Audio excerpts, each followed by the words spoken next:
Continuando con nuestro estudio de Mateo 24, en donde el Señor eh, está respondiendo a la pregunta que le hicieron sus discípulos, después de que le habían mostrado el templo en Jerusalén. Orgullosos de su magnificencia, de su esplendor, el Señor le dice que todo eso que han visto va a ser destruido. La lección de hoy, vamos a hablar en particular de esta declaración del Señor en el versículo 30. Y verán al Hijo del Hombre viniendo sobre las nubes. El texto está en Mateo 24:30, así que vamos a leerlo en contexto. Dice, entonces aparecerá la señal del Hijo del Hombre en el cielo. Y entonces lamentarán todas las tribus de la tierra y verán al Hijo del Hombre viniendo sobre las nubes del cielo con poder y gran gloria. Cuando estas cosas comiencen a suceder, erguíos y levantad vuestra cabeza, porque vuestra redención está cerca. En el primer renglón dice, aparecerá la señal del Hijo del Hombre en el cielo. Ahora, la frase en el cielo está definiendo la ubicación, el lugar en donde se encuentra el Hijo del Hombre. No está definiendo la ubicación de la señal, sino la ubicación del Hijo del Hombre. Simplemente nos está diciendo aquí el Señor que la caída de Jerusalén no fue simplemente obra de los hombres, una obra del Imperio Romano, sino que fue según el juicio del Señor Jesucristo, que está en el cielo, quien en ese momento reinaba a la diestra del Padre, porque había recibido dominio, gloria y reino cuando Él ascendió a los cielos. Aunque Jesucristo no estuvo presente corporalmente, porque corporalmente, o digamos, Él en su esencia, en su naturaleza, en ese momento se hallaba en el cielo. Cuando ocurre la destrucción de Jerusalén, Cristo no está en la tierra, Cristo está en el cielo, en el año 70. Pero estuvo presente a través del instrumento que Él empleó, el ejército romano. Ahora, dice la parte final del verso 30, y verán al Hijo del Hombre viniendo en las nubes del cielo con poder y gran gloria. Este pasaje obviamente hace que muchas personas hagan la pregunta, ¿cuándo vieron al Hijo del Hombre viniendo sobre las nubes del cielo con gran poder y gran gloria? Bueno, permítame decirlo de una manera enfática. Lo vieron en el año 70, cuando Jerusalén fue destruida.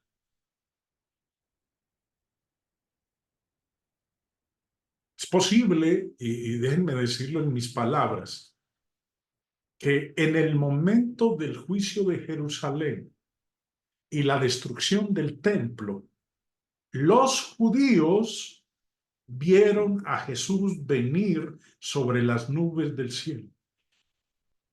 Es decir, los cielos se abrieron y vieron a Jesús entronizado en el cielo. Recordarán ustedes que cuando el Señor estaba siendo juzgado por Caifás, el sumo sacerdote, Caifás le preguntó al Señor si él era el Cristo, el Mesías, el Hijo de Dios? Y Jesús le dijo que sí. Y luego añadió, Mateo 26:64. Jesús le dijo, tú lo has dicho. Y además os digo que desde ahora veréis, y le dice a Caifás, usted me va a ver a mí, y no solamente usted, todos los que están aquí, veréis al Hijo del Hombre sentado a la diestra del poder de Dios y viniendo en las nubes del cielo. Similar a lo que le había dicho a los discípulos en Mateo 24. Verán al Hijo del Hombre viniendo sobre las nubes del cielo con poder y gran gloria. Lo mismo que le dijo al sumo sacerdote. Le dice a los discípulos, ustedes me verán a mí viniendo sobre las nubes del cielo. Le dijo a Caifás, le dijo, usted me va a ver a mí, al Hijo del Hombre, sentado a la diestra del poder de Dios y viniendo en las nubes del cielo. Como queremos nosotros entender cada una de estas expresiones de parte de nuestro Señor. Cuando Él dice en el verso 30, viniendo sobre las nubes del cielo, ¿cuál es el significado de su venida en las nubes del cielo? Porque como lo dije hace un momento, el Señor no vino en persona en el año 70. Él estaba en el cielo. Él no vino a la tierra. Si hubiera venido a la tierra, hubiera sido su segunda venida y todo esto habría terminado. Algunos podrían poner objeciones a que Jesús nunca vino en las nubes del cielo en el año 70 y que este lenguaje solamente puede aplicarse a su segunda venida, la que usted y yo estamos esperando. Pero la Biblia habla muchas veces de los seres divinos viniendo en las nubes del cielo. En pasajes de la Escritura que hablan de eventos inusuales que ya han ocurrido. Para ser específico, cuando el Señor Jesús pronunció estas palabras, usó estas palabras, el pueblo de Dios había escuchado este lenguaje, este mismo lenguaje, usado una y otra vez en el Antiguo Testamento solamente acerca de juicios nacionales. Quiero que le presten atención a lo siguiente.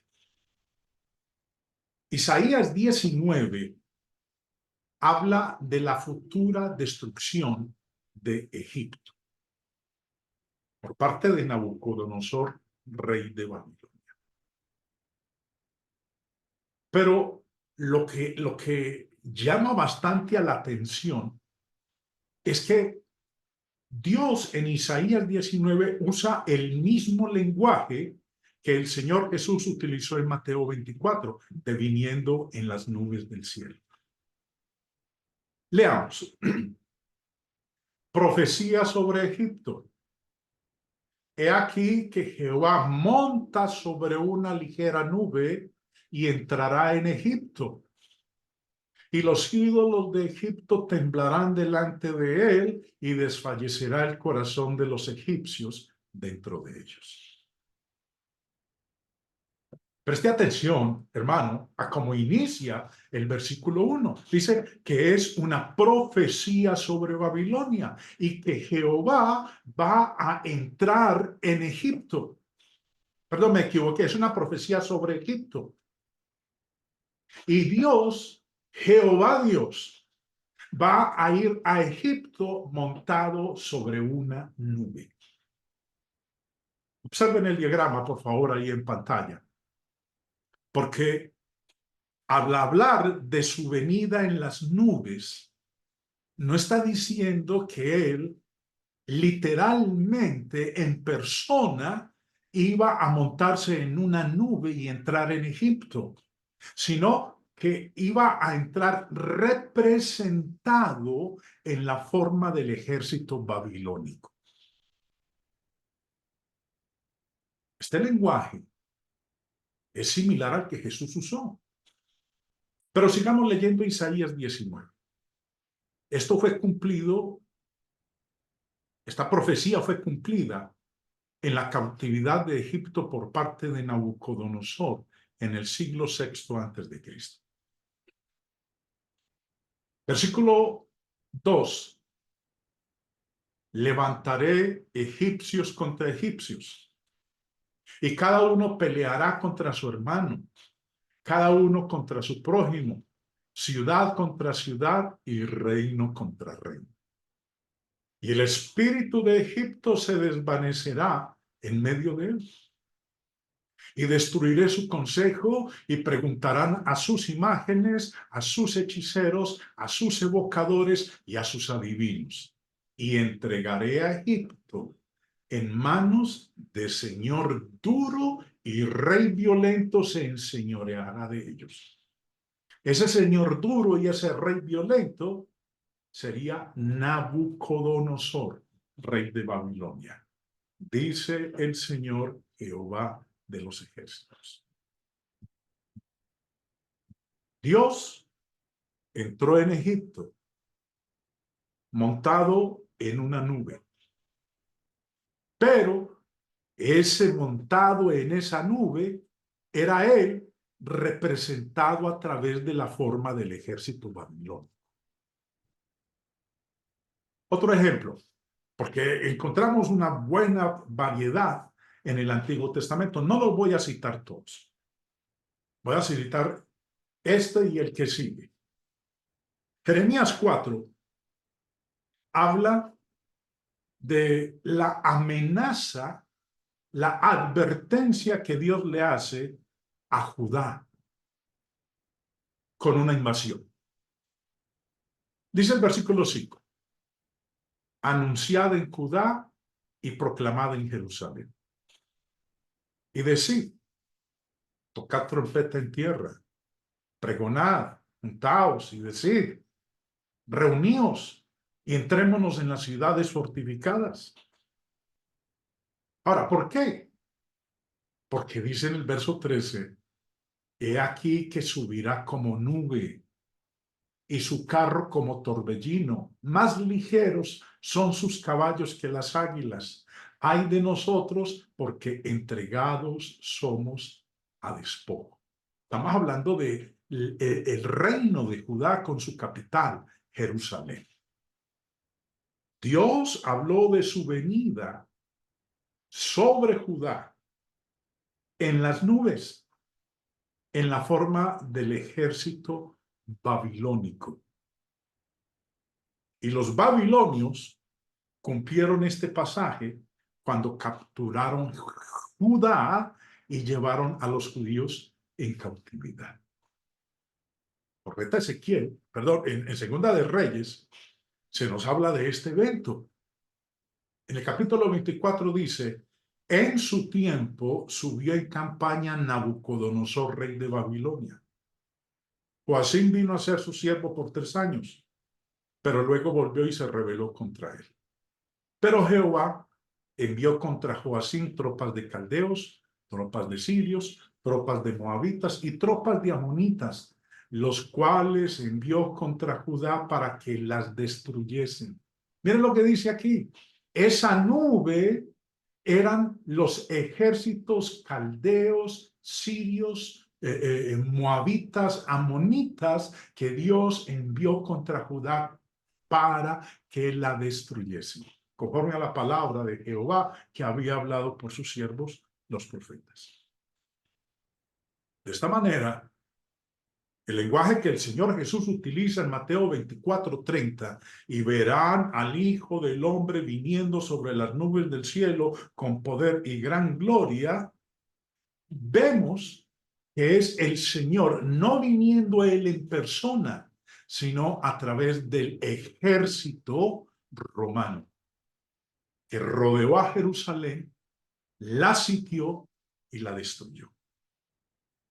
Este lenguaje, hermanos, de viniendo en las nubes del cielo con poder y gran gloria, Es usado otras veces en la Biblia para hablar de un juicio puramente físico traído sobre una ciudad o sobre una nación.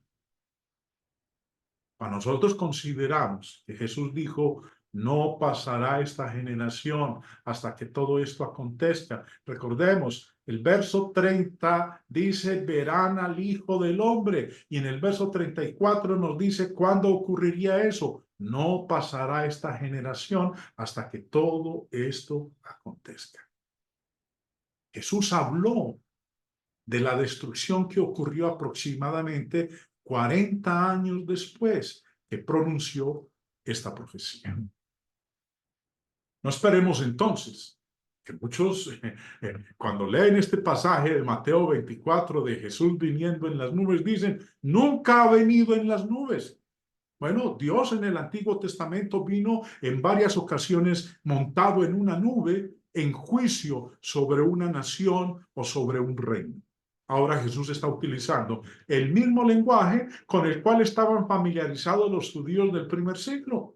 Y ellos entendieron muy bien que él no estaba hablando de venir en persona, sino de un juicio que iba a traer sobre el pueblo judío, sobre la nación de Israel, específicamente sobre la ciudad de Jerusalén.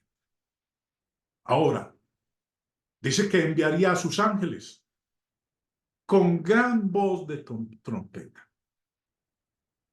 Después de que el Hijo del Hombre llevó a cabo, o después de que el Hijo del Hombre llevaría a cabo la caída de Jerusalén, y el sistema de religión mosaico reuniría entonces a sus elegidos.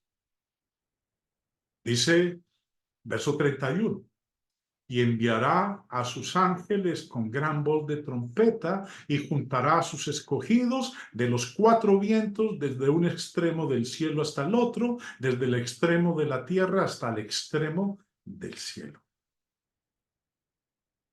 Cuando dice que enviará a sus ángeles con gran voz de trompeta, recordemos lo que exponía en la lección anterior. Enviará a sus ángeles. La interlineal griego-español nos muestra que el término ángeles es de este término griego, ángelos. Y el señor Vine, en su diccionario, nos explica que el término significa mensajero, alguien que entrega un mensaje.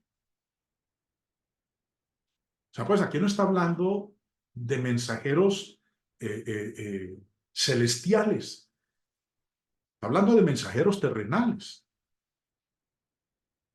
Ahora, necesitamos comprender que la palabra ángel simplemente significa mensajero y puede referirse a mensajeros humanos. Recordemos lo que estudiábamos anteriormente. La palabra ángel es usada de Juan el Bautista, pero no refiriéndose a él como a un ser celestial, porque Juan era un hombre. Mateo 11:10 dice, este es acerca del que ha escrito, del que ha sido escrito. He aquí que yo envío el mensajero, el ángelos, el ángel de mí delante del rostro. O sea, pues, Juan fue enviado para que preparara el camino del Señor. Un mensajero, un ángel que vino invitando al pueblo a que se arrepintieran, a que enderezaran sus veredas para recibir al Mesías del Antiguo Testamento. Es usado también de los mensajeros que Juan envió a nuestro Señor Jesucristo. Cuando Juan estaba en la cárcel, le mandó a preguntar al Señor si él era el que había de venir o esperarían algún otro. Pero leamos lo que dice el verso 7, Lucas 7:24, de estos mensajeros enviados por Juan. Y cuando se marcharon los ángeles de Juan, los mensajeros de Juan, vemos aquí que son llamados ángeles, no en sentido celestial, sino en sentido terrenal, porque ellos vinieron a hacerle una pregunta al Señor, trajeron un mensaje de Juan y luego llevaron el mensaje del Señor Jesús a Juan. También es usado el término ángeles de los apóstoles del Señor. Y envió mensajeros, ángelos, delante del rostro de él, y yendo entraron en una aldea de samaritanos a fin de preparar para él. Y también, hermanos, es importante que tengamos presente este tipo de expresiones. El ignorar estos detalles es lo que hace que muchos usemos mal la palabra de Dios, lleguemos a conclusiones totalmente erradas. Enviará a sus ángeles, es decir, mensajeros, predicadores del evangelio. Ahora, ¿qué harían esos predicadores del evangelio? Dice que tocarían una trompeta con gran voz de trompeta. En otras palabras, llamando a las personas. Es el llamado del evangelio. La voz de los mensajeros del evangelio actúa como el sonido de una trompeta llamando al pueblo al arrepentimiento. El Señor envió a sus apóstoles a predicar el evangelio. Les dijo que había que empezar en Jerusalén, luego en Judea y hasta lo último de la tierra. Y así empezaron en el día de Pentecostés a hacer sonar esa trompeta. ¿Para qué? Para juntar a sus escogidos de los cuatro vientos desde un extremo del cielo hasta el otro. Sus elegidos. No estaba preparando, no estaba prediciendo una reunión física de judíos, sino una reunión espiritual. Aquellos que escucharan al llamado, a ese toque de trompeta de sus mensajeros, que eran los apóstoles.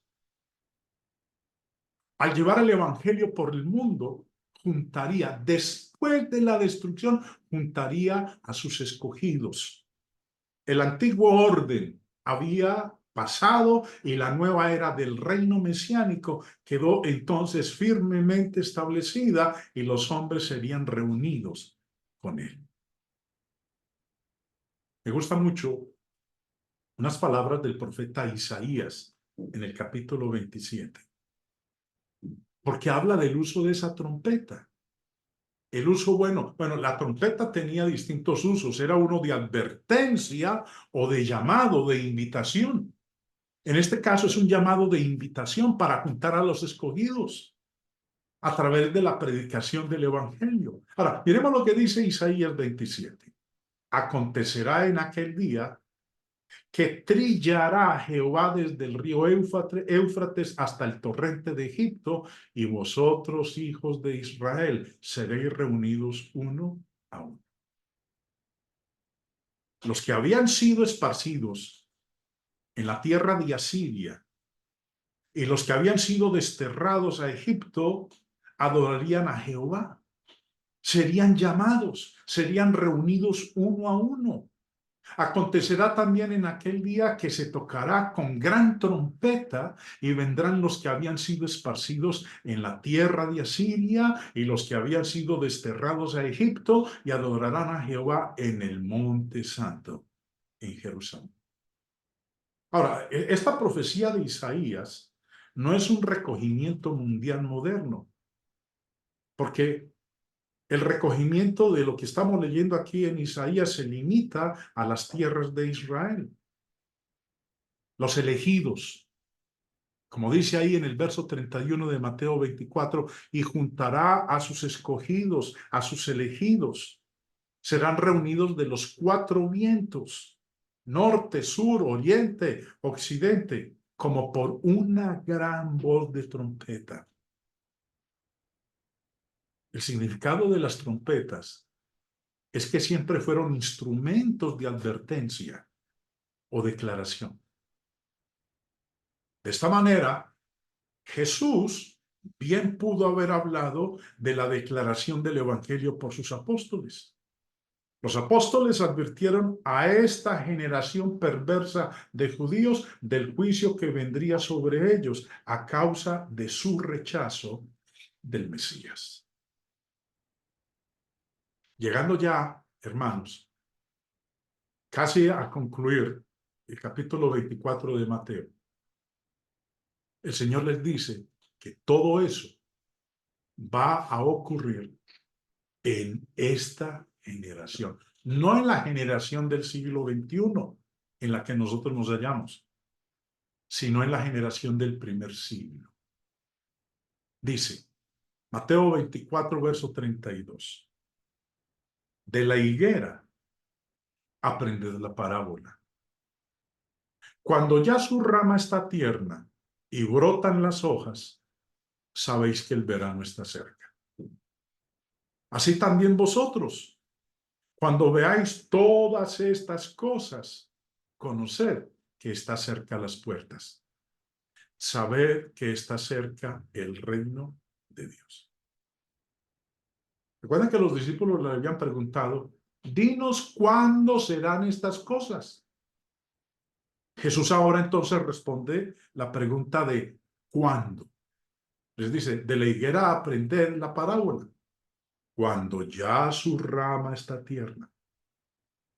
Así como las hojas nuevas en las higueras les anunciaba a ellos la llegada del verano, así cuando vieran todas estas cosas, es decir, la abominación desoladora, sabrían que el tiempo de este juicio sobre Jerusalén estaba cerca. Al contrario de lo que dicen algunos comentaristas bíblicos dispensacionalistas, Jesús usó la parábola de la higuera como una simple analogía. Señaló que cuando las hojas comienzan a brotar en una higuera, o para el caso en cualquier árbol, es una señal de que el verano está cerca.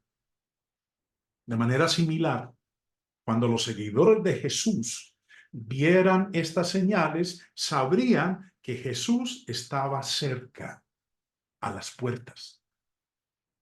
¿Cerca de qué?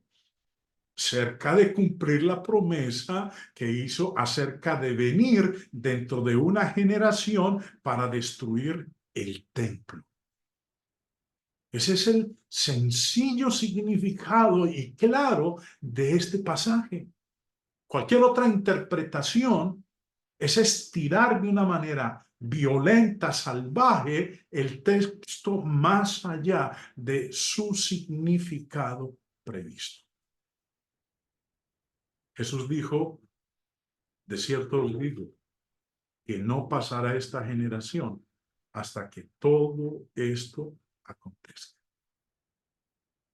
Jesús identifica el período de tiempo específicamente como ocurrido durante la vida de sus contemporáneos.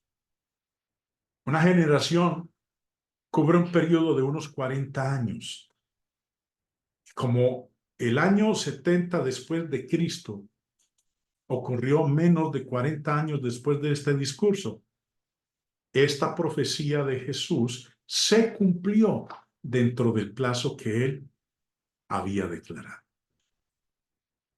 No pasará esta generación hasta que todo esto acontezca. Jesús exhortó a los apóstoles que les había dado señales por las cuales podían saber que el juicio físico del cual habló la destrucción de Jerusalén estaba cerca. Entonces, podrían huir a los montes. Los invito para mañana, hermanos, para que miremos la penúltima parte de Mateo 24. Espero que lo que hemos venido exponiendo hasta ahora les haya ayudado a ustedes, hermanos, a tener más claridad sobre este pasaje, sobre este capítulo, que ha servido como patio de recreo, de diversión de los grupos denominacionales, asustando a la humanidad y aplicando pasajes a el día de hoy, al siglo XXI, pasajes que netamente solo tenían que ver con la destrucción de Jerusalén.